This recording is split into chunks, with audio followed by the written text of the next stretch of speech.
People in the Fever were like, y'all. That's not my point.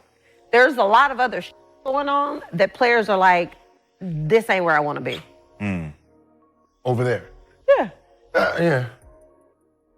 Some So new shit going it's on around there. It's a lot. So you have players that are very significant on this Indiana Fever team that are like, I don't want to be here. This is where I want to be. Remember when Sheryl Swoopes grabbed her MIC and went on her Nobody Wants to Play for Indiana tour? She painted the Fever like they were radioactive, claiming free agents were steering clear because of locker room toxicity and internal dysfunction. Bold move, too bad it aged like milk in the sun. What kind of things do you feel? I'm not in the locker room. Okay. But this, I'm talking about more social media. Okay. It's a turn. Right? It's a turn, right? It's really a turn of the tides. Well, right. Gil, here's my point. The beginning of the year, right, everybody saw it. Because fast forward to now, Indiana just clapped back by absolutely dominating free agency, and leading the rebuttal isn't a random fan with a Fever jersey, it's Subbird. Yes, that's Subbird. But before we break down her masterclass in real talk, let's circle back and give Swoopes take the gentle roast it deserves. What it do, peeps? Sheryl Swoopes is been missing. Sheryl Swoopes is MIA. They got a APB out for Sheryl Swoopes. If you see Sheryl Swoopes, she did a lot of talking a few months ago about the Indiana Fever, the locker room environment, how people didn't want to play there, how people wanted to leave.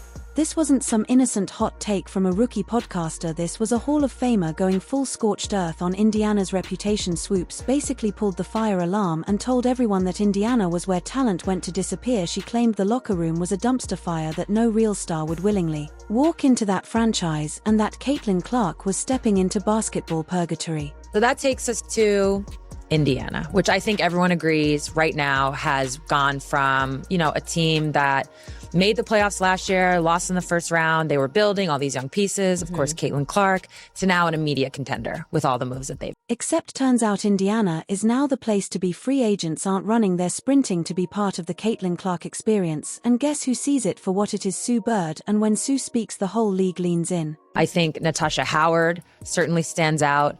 I loved playing with Tosh. But you cannot say enough about Tosh. I really enjoyed playing with her. I think she really is she's just this glue player that doesn't get enough shine for what she does, because a lot of what she does doesn't show up in the box score, but she just is like always in the right place at the right time. And a player like that, I think complements what Indiana is built.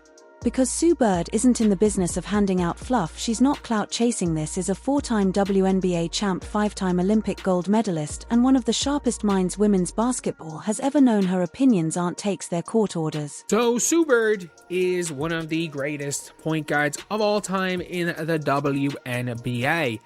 And she's someone who obviously is a part owner in the Seattle Storm.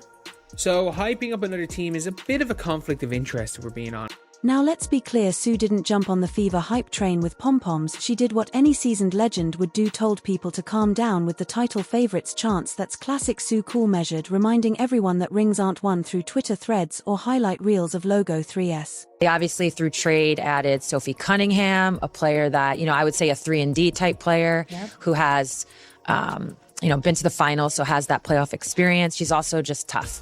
She's mentally tough. She's physically tough. She brings an edge to them. And then last but not least, they added Dewana Bonner, which really I think is the one that for most people took it to another level. So now you're like, oh, they're a contender.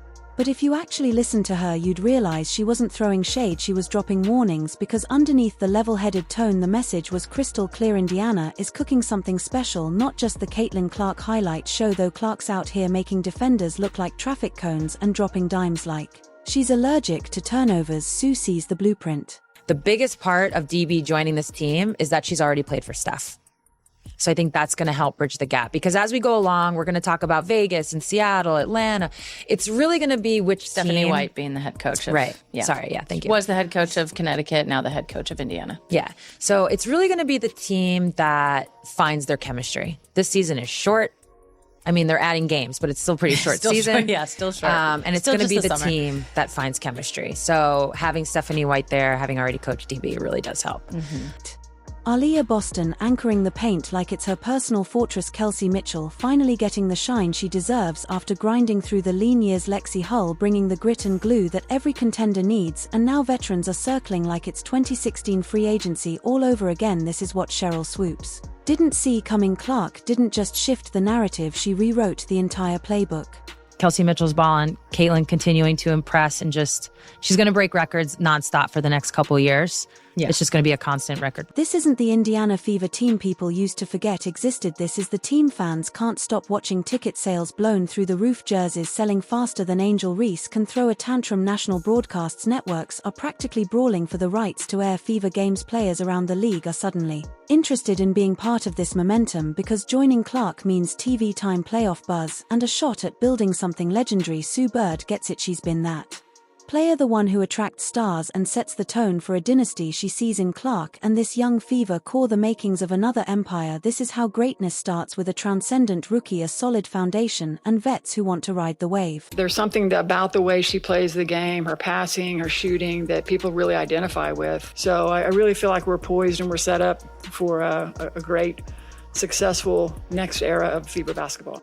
So while Sue is out here calmly mapping out the Fever's rise like a general at war, Sheryl Swoopes is watching her credibility evaporate faster than her takes get disproven. The Fever aren't a cautionary tale, they're the future, and if the rest of the league doesn't wake up soon, they're going to find themselves watching Indiana lift trophies while they're stuck quoting cold takes from last season's group chats. 3 WNBA MVPs in your career. Would you consider each of those 3 seasons as dominant seasons for yourself?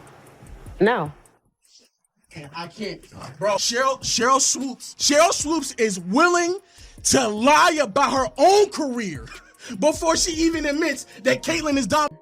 When Sue Bird opens her mouth and says a team's about to cause problems, you don't roll your eyes, you take notes, because Sue isn't some retired legend desperately clinging to the spotlight with spicy takes for clicks. She's a certified basketball saint, and when she drops a take, it's not opinion, it's prophecy. And her message about the Indiana Fever clear as day. They're not knocking on the door, they've already walked in and claimed a seat at the table. Here's where Sheryl Swoopes completely whiffed it with her dusty nobody wants to play in Indiana rant. She made it sound like Caitlin Clark wandered into a basketball wasteland, but Swoopes didn't do her homework. This wasn't some magical rebuild that fell from the sky when Clark was drafted. No, the Fever have been grinding in the shadows for years, stacking talent, taking LS and building a foundation. While most people weren't even watching, Clark was the spark, sure, but this thing was already smoldering. About the experience, the champions that have been added to this one. Yeah, I think that's kind of what everybody talked about when we were in the playoffs last year of, we really didn't have much experience at all playing in playoff games. I don't know what the exact number was, but we really lacked in that area. So just adding pieces of, players that have been in this league, they know what it takes to win. They know what it takes to get to the finals. They know what it takes to win championships. I think it's exactly what we needed in our locker room. So it's just exciting, but also they're not only really good basketball players, they're really great leaders and really great people.